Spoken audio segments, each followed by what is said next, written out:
Et retour en plateau avec l'invité de la rédaction aujourd'hui, Brigitte Klinkert, nouvelle présidente du conseil départemental du Haut-Rhin. Bienvenue, vous êtes la toute première femme dans l'histoire d'Alsace, présidente du conseil départemental depuis la création de cette assemblée. Comment vous l'avez vécu, ce moment où vous êtes devenue la présidente? C'était vendredi. Écoutez, c'était bien sûr un grand moment pour moi, mais en même temps, c'est un moment que j'avais préparé depuis le mois de juin, puisque dès le mois de juin, le groupe majoritaire ou l'intergroupe majoritaire du conseil départemental m'avait désignée comme la candidate, et donc il n'y avait en principe pas de suspense. J'avais passé tout l'été à préparer d'une part cette rentrée, à rencontrer chacun et chacune de mes collègues en tête-à-tête pour voir un petit peu quelles étaient leurs attentes. Et puis j'ai aussi en quelque sorte fait mes devoirs de vacances en préparant la feuille de route pour les années à venir que j'ai présentée à mes collègues à l'occasion de la séance de vendredi dernier. Et on vous a vu ému sur les images qu'on voyait à l'instant. Oui, bien sûr, parce que je suis élue au Conseil général du Haut-Rhin depuis 1994. J'étais à l'époque la première femme du Conseil général. Et puis déjà en 1994, je me suis dit, bon, voilà, je suis la première femme, ok, mais il y a d'autres femmes maintenant qui vont entrer. Et en fait, ça n'a quasiment pas été le cas jusqu'à la parité, à part lorsqu'un collègue masculin avait démissionné, Étienne Banvart du canton de Soultz. Sa suppléante avait pris sa place, mais sinon, j'avais été la seule femme. On a vu d'autres femmes dans d'autres régions qui avaient des postes clés. Pourquoi c'est si long en Alsace? Alors, je ne sais pas si c'est le cas de l'Alsace. Vous savez que je ne suis que la 11e femme présidente de conseil départemental du Rhin, donc 10% dans notre pays. À mon avis, c'est général. Il y a de plus en plus de femmes qui s'engagent. Merci à la parité aussi. Mais les postes de pouvoir sont quand même plus souvent détenus par les hommes. Et pourquoi? Je l'ai vécu cet été en rencontrant mes collègues. Très souvent, en discutant avec elles, elles me disaient « Ah oui, mais voilà, je ne peux pas prendre plus de responsabilités parce que j'aurais peut-être pas le temps, parce que j'ai peut-être pas les compétences. » Voilà, on se pose beaucoup plus de questions que les hommes. C'est une responsabilité supplémentaire. Enfin, vous dites « J'ai envie de réussir comme femme aussi » ou non, vous ne raisonnez pas comme ça? Non, je ne raisonne pas comme ça. Alors, je suis heureuse, bien sûr, d'être élue. En plus d'avoir été élue à l'unanimité par mes collègues, ça m'honore, c'est une marque de reconnaissance. Mais pour les femmes, je pense que c'est important que ce soit effectivement une femme qui soit à ce poste. Maintenant, clairement, il faut dire que la parité a aussi changé les choses au sein de l'Assemblée. Les femmes sont très assidues. Vous pouvez balancer, on est entre nous là. Elles sont plus assidues. On le sait, les petites filles, excusez-moi, à l'école sont aussi plus consciencieuses, plus travailleuses que les garçons. Voilà, on travaille différemment, on a ça en nous, mais le fait qu'il y ait cette parité à la fois des hommes et des femmes est très enrichissant. Alors vous êtes, vous, de Colmar, vous avez fait des études de droit à l'Institut régional d'administration à Metz. Rapidement, vous avez été au Conseil général du Bas-Rhin, puisque vous avez travaillé avec, dans l'Or, Daniel Hoeffel, puis Philippe Richert, qui en était le président, et enfin Guy-Dominique Kennel. Après, vous avez travaillé à la région, avec notamment l'animation de la politique mémorielle de l'identité régionale. Mais cette femme est une fille, petite fille même, de politique. Je pense à votre grand-père. Il y a ces images qu'on découvre, qui était l'ancien maire de Colmar, qui avait siégé au Conseil général du Haut-Rhin, qui avait siégé de 45 à 82. Et c'est un hommage qui avait été rendu à Joseph, ce grand-père. Vous êtes dans cette lignée. Ça a sauté une génération chez vous et c'est une fierté. Alors c'est vrai qu'en général, on dit que ça saute toujours une génération parce que la génération suivante sait trop quels sont les engagements des politiques et ne font pas de politique. Mais c'est vrai que mon grand-père, le dimanche, m'emmenait quelquefois à des manifestations. Je me souviens aussi, quand j'étais vraiment toute gamine, qu'il m'emmenait, et là il en était fier, visiter le chantier de la zone industrielle nord de Colmar. Je me souviens vaguement de ces champs où l'usine Timken à Colmar était en train de se construire. Ça, c'est des actes fondateurs, c'est des choses qui restent après en vous? Alors après coup, je me dis que oui, que ce sont vraiment des actes fondateurs, mais clairement, il ne m'a jamais poussé à faire de politique. Il était heureux que je m'y intéresse, je pense fier aussi, mais il ne m'a jamais poussé. Madame Klinkert, c'est la rentrée scolaire aujourd'hui. Actualité chargée avec beaucoup de réformes. Les temps scolaires, les doublements dans les sections d'élémentaire, les emplois aidés. Comment ça s'est passé dans le Haut-Rhin? Comment vous gérez toutes ces réformes aujourd'hui? Alors j'étais ce matin à la rentrée scolaire avec la rectrice à Guebwiller et nous avons fait le point ensemble. En fait, la rentrée s'est bien passée dans notre département.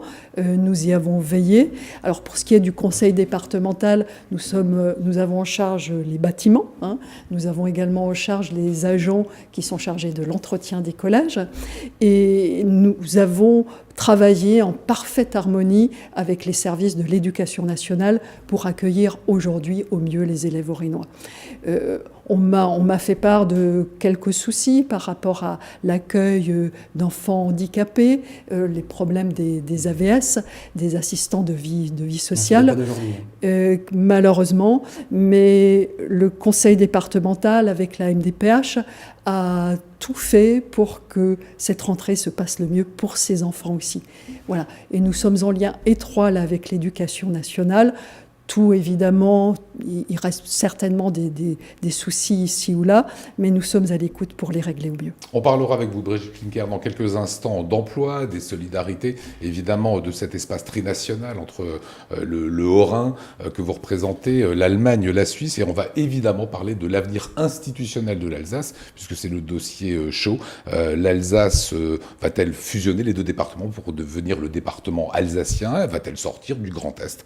On en parle dans quelques instants. Et vous regardez 24 ans en Alsace avec notre invitée Brigitte Klinkert, nouvelle présidente du conseil départemental du Haut-Rhin. On va parler de quelques dossiers, on va parler un petit peu d'emploi, on va parler de ce bassin de population, des entreprises, comment les faire venir, et évidemment de l'avenir institutionnel de l'Alsace. Ça fait actuellement débat. Vous avez un allié en la personne de Frédéric Bierry, votre homologue du Bas-Rhin, lui parle de renaissance de l'Alsace. Vous croyez aujourd'hui à une assemblée territoriale d'Alsace, ou vous croyez à une sortie du Grand Est en 2021? Quelle est votre position, Brigitte Klinkert? Alors déjà, je dis, et je crois que tout le monde partage, que l'histoire de l'Alsace, la géographie, sa culture aussi, font que l'Alsace, voilà, c'est un territoire particulier, j'ai envie de dire une région particulière. Et nous avons la chance, la grande chance, d'avoir comme voisin le Bade-Wurtemberg, d'avoir comme voisin la Suisse, en l'occurrence la Suisse du Nord-Ouest et Bâle. Et les économies du Bade-Wurtemberg, de l'Allemagne et de la Suisse sont des économies particulièrement prospères. Ceci est une chance pour nous et ceci est une chance pour la France. Donc ce que je souhaite dire, et mon idée, c'est que l'Alsace a tout intérêt de se rapprocher de plus en plus de l'Allemagne, du Bade-Wurtemberg, de se rapprocher et de travailler de plus en plus avec la Suisse et avec Bâle, parce que ces régions ont beaucoup à nous apporter en termes économiques. Et si l'Alsace est prospère économiquement, eh bien c'est toute la France qui en profitera. C'est donc ça que nous souhaitons expliquer, que je souhaiterais expliquer au gouvernement et lui expliquer Mais on aussi. reste ou pas dans Grand Est, et expliquer aussi que du fait de ce rapprochement avec l'Allemagne, avec la Suisse, il y a peut-être à inventer ici, dans notre région, ici en Alsace, une gouvernance expérimentale, une gouvernance innovante. Voilà. Alors, aujourd'hui, je ne peux pas vous dire ce que c'est. Je viens d'être élue au conseil départemental en tant que présidente. Nous allons d'ailleurs, dans les prochaines semaines, nous réunir pour réfléchir un petit peu plus à quel pourrait être ce projet.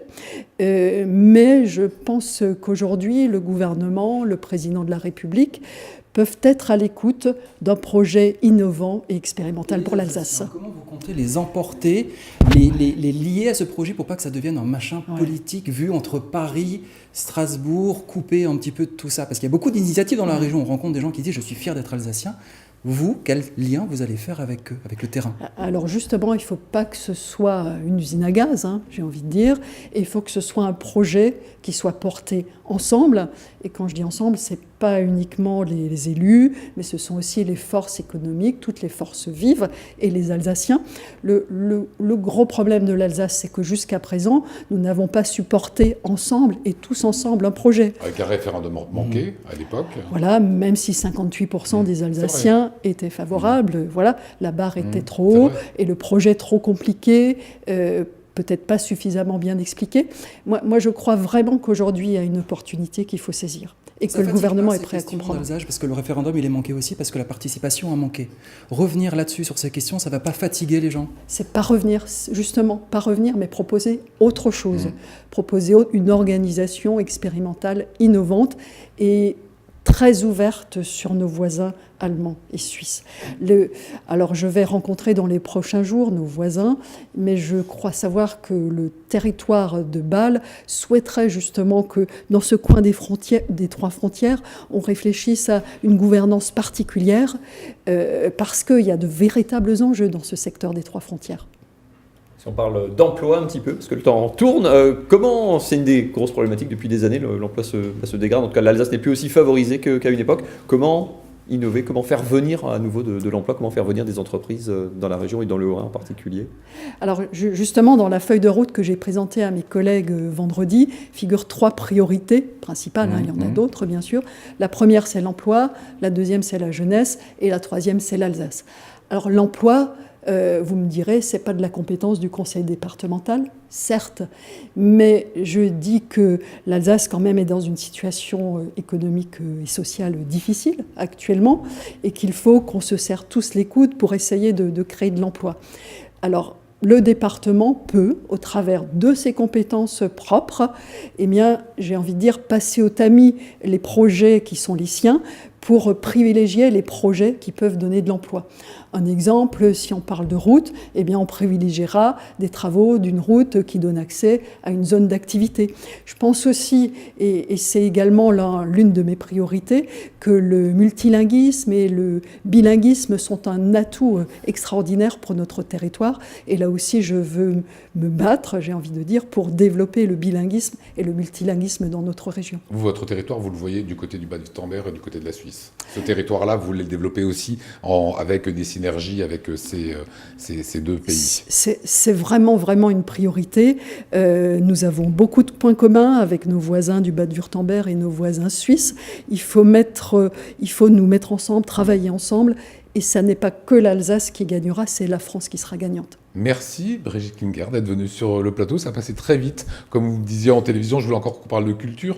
Vous avez eu un rôle prédominant aux Dominicains de Guebwiller, à l'Opéra National du Rhin, quand vous étiez aussi à Colmar. On parlera de culture une prochaine fois. Vous reviendrez sur ce plateau.